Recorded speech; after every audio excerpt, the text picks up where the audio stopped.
Hello, everyone. Welcome. My name is Donji, and I am from Metabob. I am currently running our community engagement, and I also do the design for Metabob. And this is a new series where I'm going to be introducing and interviewing many different people in the AI space. We're going to be basically doing weekly talks with all of the best and brightest people in AI. And we're going to be covering very technical startup topics, other topics like startups, startup life in AI, and also, who are all the big players in AI. We're just going to be interviewing everyone, and it's really exciting. So this week we are interviewing. I don't know who else better to start with than Avi, the Metabob CEO. So everyone, say hello to Avi. Hello. You gave me a promotion, which I'm more than happy to take. I'm not. Massi is the CEO, don't Oh you? my gosh. You know this. CTO. You've been working with us here at Metabob for the entire time. You even designed the logo, so there's really no excuse. There's absolutely no excuse. What a rocky start. Hopefully our audience will forgive us. Anyways, Avi Gopal, our CTO, and I just wanted to start off with just the basics. Who you are, what are you into, what's your favorite ice cream flavor, and how did you get into your space in AI? Yeah. So, who I am is a question I ask myself every day, and we'll find out whether or not I have a good answer for it. But basically, I am a guy who likes technology, I guess you could say, and that's like my only defining character trait, and it's stuck with me for this long, so I might as well keep going with it.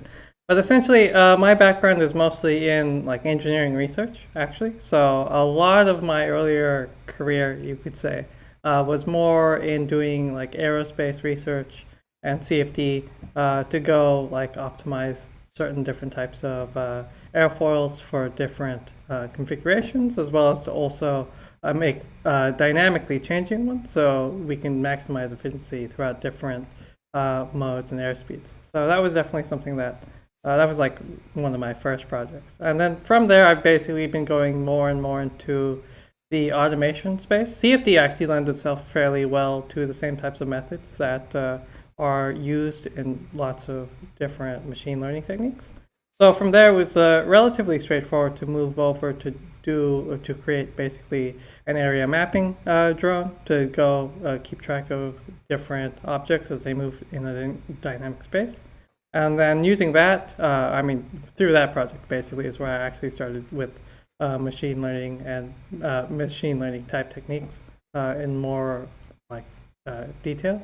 So that was using OpenCV, but then we also did like Monte Carlo in order to determine get more information from essentially how to better arrange and identify different components, different objects as they're moving throughout. So there was that, and then afterwards I sort of extended that project into doing a different like semi-autonomous vehicle, which would also use similar techniques except a bit more robustly.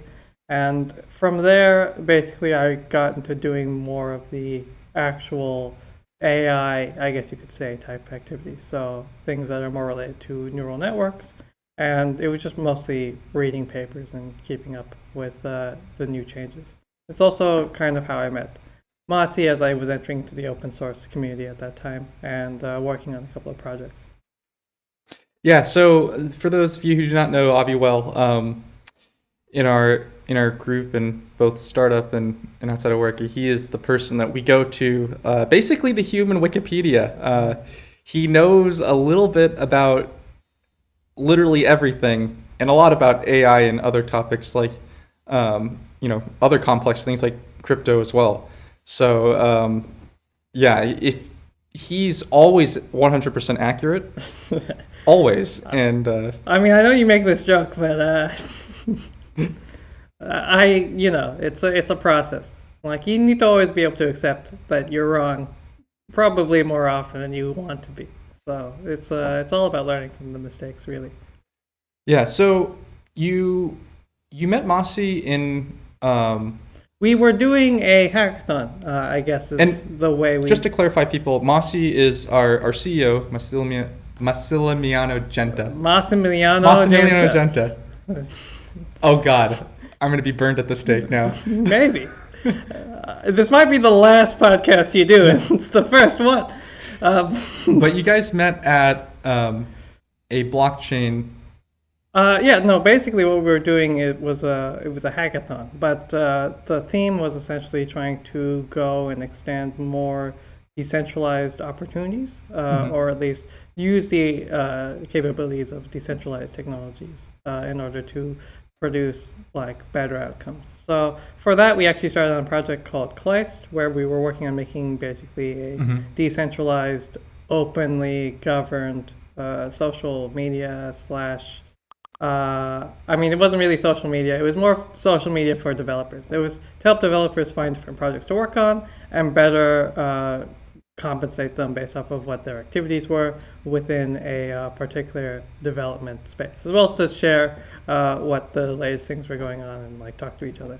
And we were using blockchain essentially as part of that to track activity and how people were interacting with each other through a set of smart contracts. But ultimately, we sort of put that project, I guess you could say, on the back burner because of the opportunity that we had to work on Metabob. Yeah, and so Metabob was out of NEC. So Massi, while we were working on Kleist all together, Massi was in the NEC EIR program. Yeah, which stands for Entrepreneur in Residence. So it's basically he's like an intrapreneur.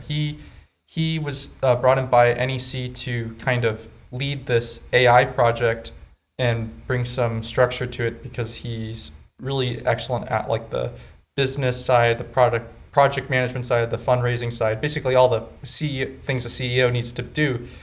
He was already had plenty of experience in that, so they brought him in, and then he basically approached you about it. And what was that conversation?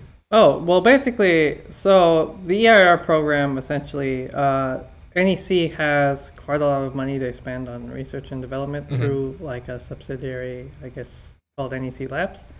And with that program, essentially what they're doing is they also have this NECX Accelerator EIR group.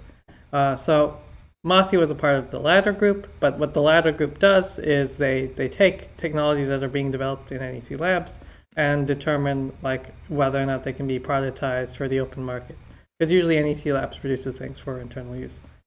So in order to facilitate that, basically, Massi brought up to me which of the underlying technologies that were being like presented were, and which ones were most like interesting or had the most potential, so that he could move forward and like start leading that project. And for that, basically, there was it was a slightly different project than what we are doing actually right now with Metabob. It was something that was more related into finding different sorts of code smells by looking up different performance characteristics. And what's a code smell? A code smell is just a smelly piece of code. Basically, that's how you could say it. It's something that reeks when you look at it. Yeah. It has the visual appeal of like a rotten egg. So it's just something there that you gotta get rid of those. Yeah, you gotta make sure that you clean your space up. Put some Febreze or non-branded Febreze. So we're basically working on the Febreze for code. Yeah, we're code Febreze, or at least that's kind of what it was doing before when it was. But what actually is a code smell? It is. It's exactly that. It's just like a bad architectural pattern that is non-performant or prone to errors simply because of how it's made, or doesn't handle all the cases very well, or just hard to read. All of these things constitute just like bad coding practices, and all of those coding practices that are less than good are like sort of aggregated under different sorts of code smells. And you can identify them using very like regular rule-based techniques. And that's kind of what the original idea behind the product was. like when it was being proposed from the research in AC Labs. Mm-hmm. It was basically how can we better detect the smells using some like basic performance metrics from the code and assigning a numerical value to that, and then determining based off of what the numbers are, which areas are more. Yeah, or and less it was very performant. impressive research at the time, right? Yeah, it was definitely something that was novel. But what we were really interested in was that part of the proposal was what it could enable by just using AI in code. And that's Mhm. basically what me and Massi were talking about immediately after he brought this up, because they were using machine learning to identify the code. And Massi said, "Oh yeah, so this could be something great. Like, isn't the whole point of AI to be generating code for itself and then doing the whole reaching the singularity thing?" And basically, that is like it's a very disruptive idea. Having The idea to have using AI to generate code yeah, especially working code. for AI projects. Yeah. Well, for AI projects, specifically put me out of a job. At that point, then we've hit the pinnacle. But that is like that is the goal. That's like kind of like the far-reaching plan, which is making it so you can automate large pieces of the programming process, and that's where we saw like a huge opportunity. Yeah, that's basically that's exactly it. So that opportunity to like automate or at least relieve developers from some of the more day-to-day programming activities and focus more on the broader architecture and the more higher level concepts is basically where all of programming has been going for the past 80 years. So nobody deals directly with the machine code anymore. I mean, a few people probably still do. No offense to you guys, love ya, but it's not common anymore. And people are working on just higher and higher abstraction layers as things get more and more handled by other code that was written before. And this is like the logical next step is to then also remove even the abstraction layers themselves and then just focus more on requirements and getting things to conceptually work correctly and then letting them optimize themselves out on this higher level. So while at NEC, you saw the opportunity to move from the machine learning to an AI model. Yeah, that's basically what we did. And for the audience, a lot of the audience, including me in the past, like before I was, in this project and learned all about AI, is could you explain the difference between AI and machine learning? Because a lot of people think it's the same thing. It is technically the same thing. The difference that I'm going to be using for the rest of my comments with respect to them is machine learning is like the broader category, and or rather AI is the broader category, and machine learning is specifically the algorithms that are used for doing it on a computer, right? But basically, the way I usually think about it is when I say machine learning, I'm referring to the more rudimentary algorithms. And then whatever is closer to the true ideal of AI, which is something that's generally useful or is useful across multiple domains, that is something that I would call closer to an AI. So it's kind of like the difference between like a lizard brain and like a human brain. Yeah, except it's kind of like the difference between a really fish brain and like a lizard brain. It's not. Wait, is the fish brain? Which one's the better brain? The lizard brain's obviously the more complex brain in some cases. It depends on. It might be a really smart fish. It's basically like we're not very far into it. It's a very small delineation that I hope will soon become very large. Maybe like the difference between a bacteria's operating system and a fish brain. No, that's a huge difference. Like, anyways, let's ignore. We'll explore the minutia later, and we'll get back. we can circle back to finding a good analogy.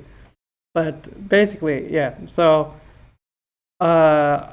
we were doing a more, I guess you could say, closer to the true AI-based approach, which is we were going to be using something a bit more robust to find more robust things, as well as to go through and identify out exactly how to manipulate code and produce higher quality recommendations and suggestions in the future, which was ultimately the end goal of what we wanted to start working on.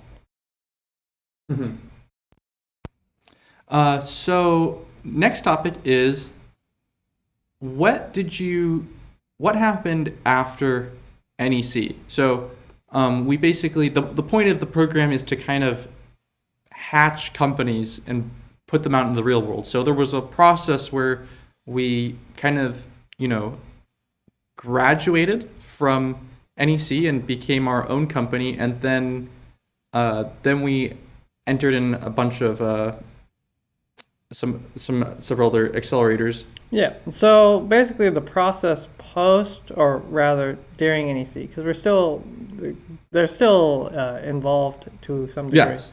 But basically, what we were doing was the goal of the accelerator program is to have companies spin out as their own separate entities, where they'll then be able to go through and pursue like the normal, more akin to a regular startup experience. So at that point, we started to need some additional investment from other sources. At the time when we were spinning out, we were still kind of finding our footing, at least when it comes to what we wanted to have in terms of like a finalized UX and who we want to target. And also we were making some more significant changes to what we were doing on the AI side to better improve what our detections are like. And that whole process basically took a little bit. And throughout that time, we were involved with the Alchemists. So they sort of helped us out during that interim time, help us build out a more robust like workflow for getting people involved with the project, and then also reaching out and doing more user activities. And that whole thing helped kickstart us to our current position. Mm-hmm. And why don't you give us some of the more technical side of our product? Like, what have you and Ben, our Chief Science Officer, have been working on? Yeah, so basically, the thing that we are, I guess you could say, the most proud of is that we've been working on a methodology to basically automatically segment and classify the data that we're ingesting. And most of our data is from probably one of the only places you can get large amounts of code available without a whole lot of effort. It's from open source repositories for the most part. But what we can do is actually we can identify from the open source repositories and how the code history and how the code has evolved over time to figure out and identify very specifically what kinds of issues are being caused, and also what regions of the code are causing them. And that's how we actually apply our machine learning, our AI technique to the data. And that's kind of what sets us apart in terms of how we're doing the whole data ingestion, data pipeline operations. Mm-hmm. Yeah. And taking a step back in a more broader perspective on AI, there's some pretty cool projects out there, like GPT-3 is probably one of the ones that has been making headlines for their, it's a very kind of general AI. Can you give us a little like insight into, what's going on there, and like, is that kind of the direction that we're headed in, but like for code? Yeah. In fact, GPT-3 even has like a couple of like when GPT-3 launched, you could easily like hop on Twitter and see a lot of people saying, "Oh yeah, I got it to generate a React button component. Wow!" And people were having like saying, "Oh yeah, make a button that's red and then put it in the middle of the screen," and they would like center it with the CSS and like make the React component and put everything exactly where it needs to be. It was working most of the time, usually, but like obviously it's not optimized to generate code snippets. And recently they've been doing a lot more like research into newer or more specified versions of the model, specifically for generating code. But even then, what they're generating code from requirements, but they're not generating code bases from requirements, and that's kind of the problem that we want to tackle with a similar but slightly different method. because they're not taking into account what's already written for the most part. They can really only focus on things that are directly correlated to what's being shown, and that requires a lot of curation. Essentially, we want, like, what we're doing is creating an AI that can read what is already there in the code base and adapt code specific to whatever that user's goal is.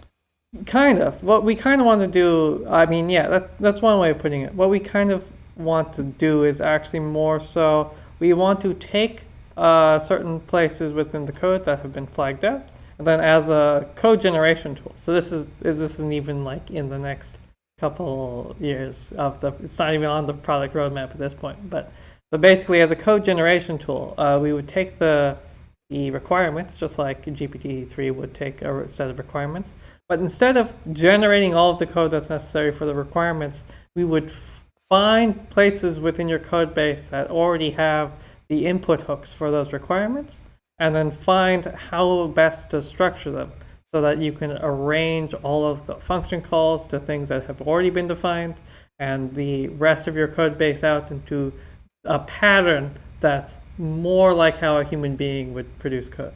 As in they would make reusable components and then use them in other places and then organize them in a very logical way. And that's kind of how we want to have Metabob's code generation work out. We want to have it be able to know what the rest of the code base looks like. So as it adds something new into there, it's not creating everything from scratch every time. It's using what exists and is trying to best blend itself with the existing code base. Yeah. Which would, once we achieve that goal, that will essentially eliminate a huge portion of the debugging process. Yeah, because I mean, debugging process aside, it will basically eliminate a huge portion of the more, I guess you could say, sequential. It's like the one level above the boilerplate code that can be directly generated with some like script. Above that, there is stuff that you'll be writing maybe a couple of times throughout your career, even if you have multiple libraries that you've written, or you're using something like Go, where they really encourage you to write modules and then use them again and again.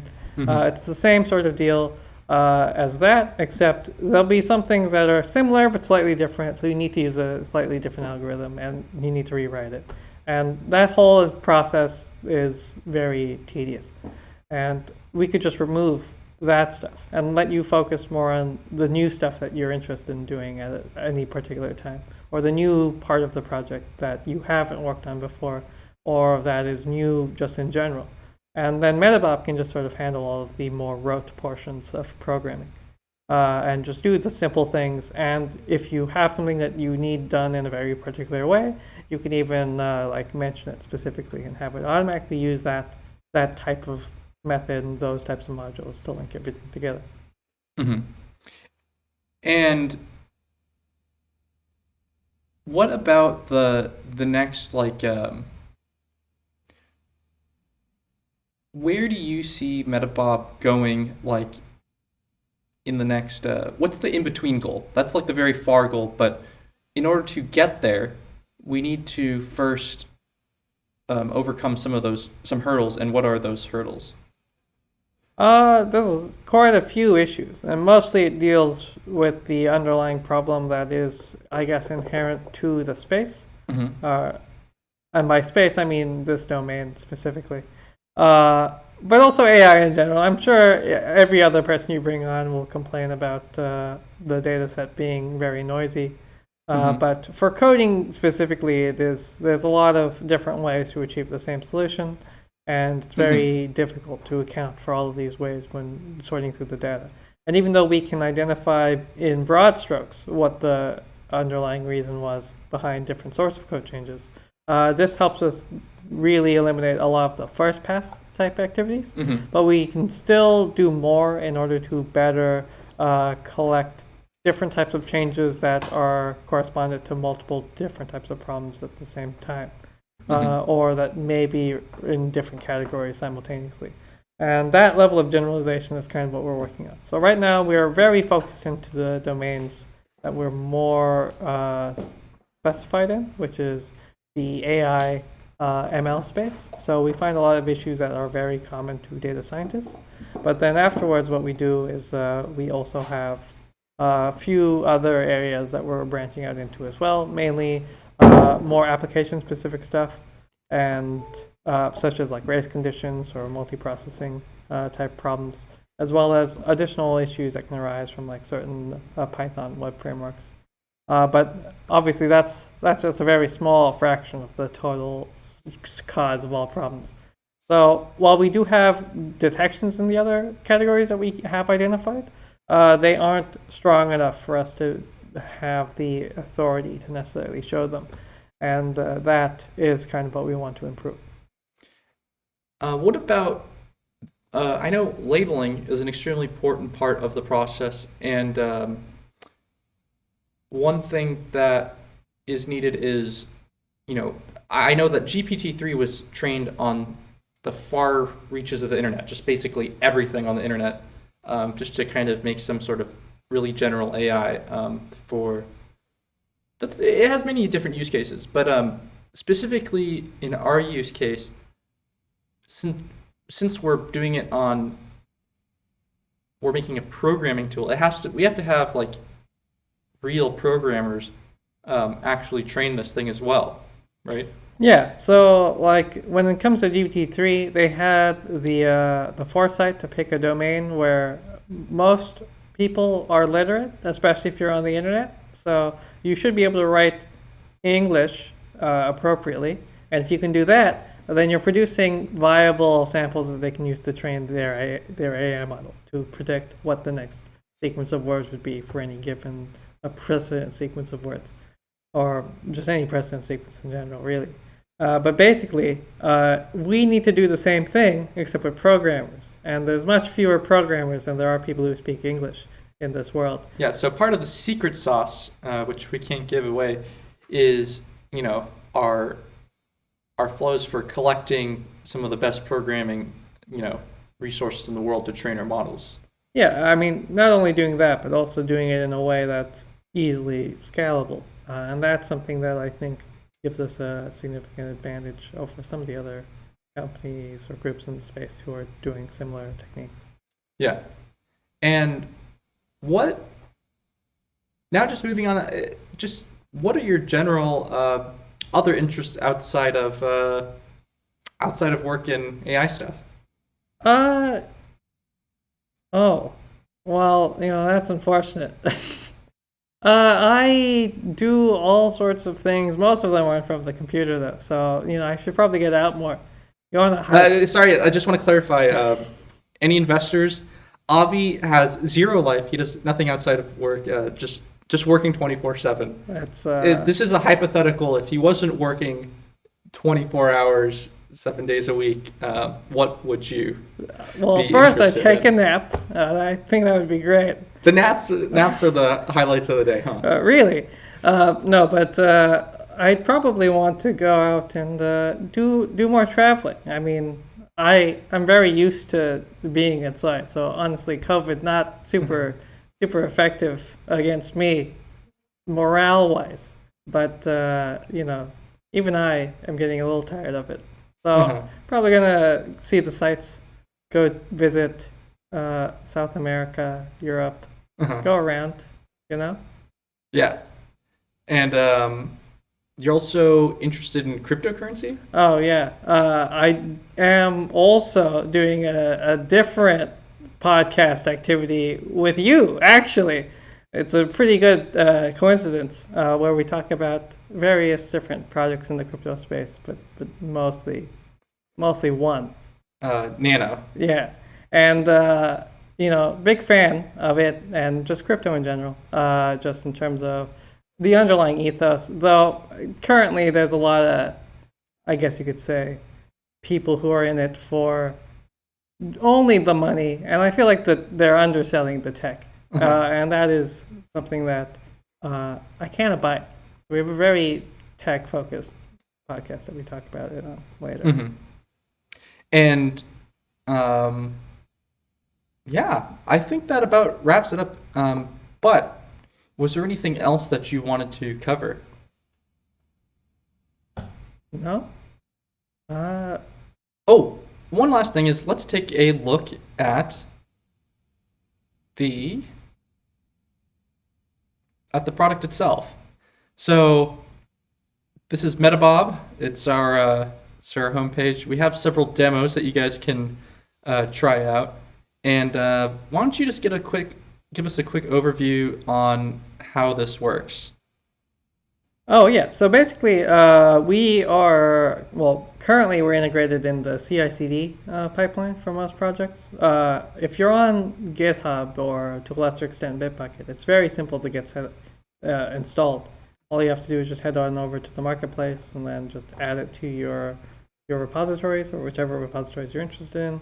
Then hop back over, you'll be brought to metabob.com and you can look at our detections, anything that we flagged, along with what a possible explanation behind those problems are. And for things that are inside of our domain, we have some fairly good detections that use all of the AI's capabilities. And for things that are more outside of our domain, they're less good. But we're working on it, and we actually do like reinforcement learning from how people are interacting with it. So feel free to click on all the buttons and say all of the issues we've detected are terrible, because that will help us not show those in the future. And the basic way this works is on the left-hand side, you have the bugs that are detected, and on the right-hand side, you have the explanations. And as you click on different ones, it'll show you where on the lines of your code are these bugs. And then we also have a tree view, and it highlights the bugs in red, just a different view of the table. And we also have the code visualizer that will show you different parts of your code in a more visual manner. So what was one challenging part in building this product? Probably just getting it to be simple. I mean, at the fundamental basis, it's just sort of a list with different problems that we have identified. But what we really kind of want to do, and what we're still in the process of doing to a very significant extent, is making it so it's easy to go through, find, and then commit the fixes without any additional overhead. And we kind of also want to limit how many problems we identify per repository, simply because as I'm sure most people are aware of, if you're using a linter for your own IDE, it's something that can get very annoying very quickly when you have 99,000 warnings, and only some of them are directly relevant to your particular application. And obviously you can turn those off, but you can't really turn off the Metabob detections because they do use an AI. So what we have to do is be a bit more judicious in how we're showing things and how you're interacting with it, but still making it a high-value transaction. Yeah, it was quite a process in development to take something that's very abstract and can be complicated because there's so many different types of bugs, and trying to distill it into one simple flow for catching bugs or displaying them and then helping you fix them. Yeah. It's been an interesting process, bringing this to life because there was many different challenges, but so far it's been going great. It's been there's been a lot of interesting problems to solve for as far as displaying it. And in the future, we are going to be moving to an IDE as well? That's something that people keep asking for, and that's something that we would be interested in doing. So the real reason we were sort of in the CI/CD stage is mainly because for the AI to function properly, we do need to see a good broad view of your code base, which means we need to get a lot of information from your code base in order to actually do the analysis. And since we can't do that locally at the current moment because of how the model's set up, it's something that would need to be done on our cloud service, which means we'd have to send code from your IDE to our cloud service. And that's not the best for security. So We probably, as we mature and as the model matures, we'll have a better capability to support IDEs and maybe even like a locally runnable version of Metabob, so you can get some like more basic inferences from like Metabob Junior, and then if you have more significant problems, you can still commit it into your SCM provider, and then in the CI/CD process, Metabob Senior can go through and analyze things using the full methodology. But that's definitely something that we would be interested in doing in the future. Great. So anyways, this is the end of this episode. Yeah, we will definitely be hearing from Avi in the future. He will be a reoccurring guest on the show because as we, develop the product more and more. So yeah, it was great having you. It was great being here, and I know I'm just in the room next door, so I'll probably hear every podcast. Sounds good. All right, have a good one. All right, see ya.